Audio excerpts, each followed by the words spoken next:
Welcome to Art and Stuff. I'm your host, Tamara. It's Friday, y'all. Woo! I was going to talk about the annoying habits that people do on the interwebs, but then I got an email from Patreon. Yes, I have a Patreon account. I just haven't had a chance to broadcast or advertise that fact. I will make a proper video for that when I get subscribers.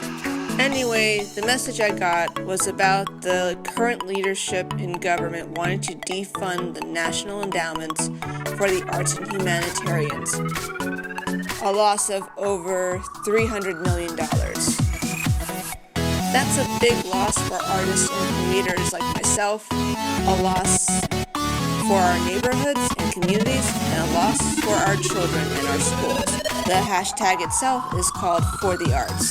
The truth is, I don't really know the extent or how much it's going to affect the arts and humanitarians in the future, or in the long run. But contrary to what libertarians tell you, getting money from the government does help the people.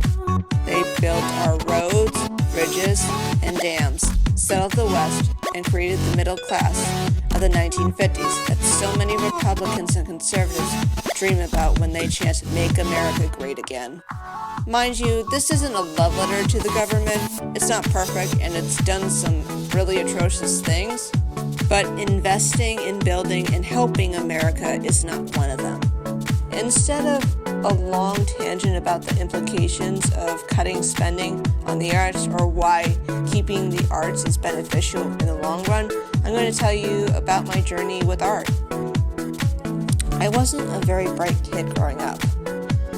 I was so bad that I had to repeat the first grade. Doctors even said I wouldn't be able to graduate high school. I didn't really excel in any courses, and when you realize you're not going to amount to much, that's kind of depressing. But then I saw The Lion King, and I was measured by the art, all the artwork, and all I would draw was lions. And despite my lackluster grades and poor communication skills, the only thing that kept me going was art. And it wasn't until I was 10 when I went to Disney World that I realized that I wanted to be an artist. I don't know what the ride was called, but it had a segment about a man turning into a cartoon character. And I said to my parents, that's what I want to be when I grow up, a cartoon character. When my parents gave me the bad news that I couldn't be a cartoon character, I decided that I would just make cartoon characters for a living. So I did everything I could to be a good artist. I bought all the books, I listened to my art teachers, and I would draw for hours on end. By the time I was 13, I realized I had to step up my game if I wanted to be an artist.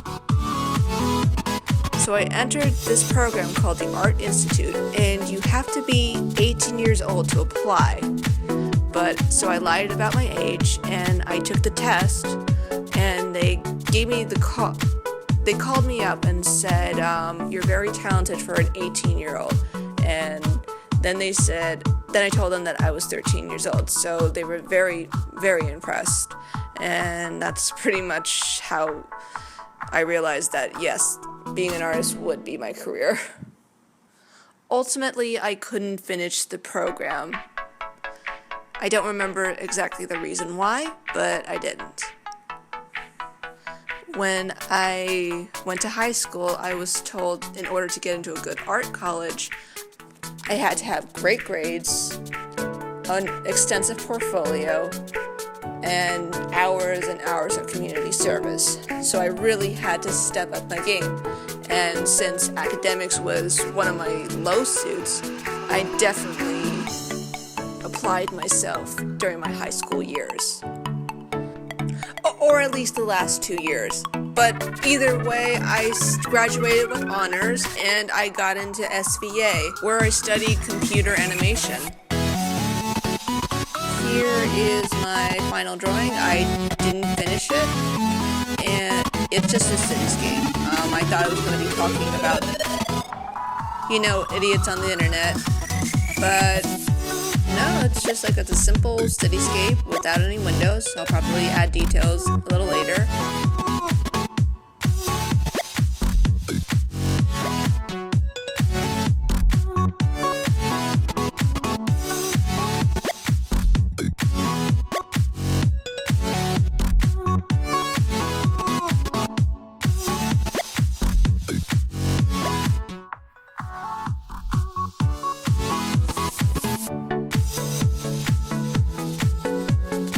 Don't forget to subscribe.